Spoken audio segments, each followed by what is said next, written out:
No heat coil on a 2-year Trane. Inducer's locked up and you can see it right there.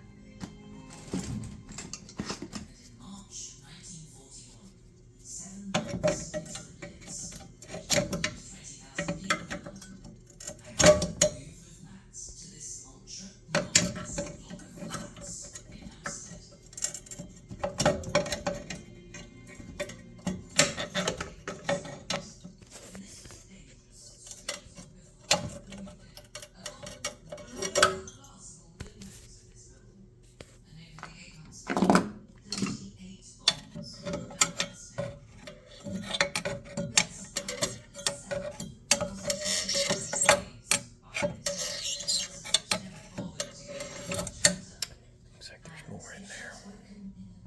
That's everything that came out of it. Spins free now. Alright. This attic is a fun crawl. Vaulted ceilings.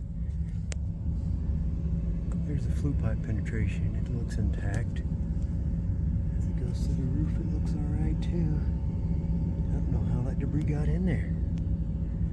Unless they just never cleaned it out when they installed this thing 2 years ago. Alright, let's get back out of here.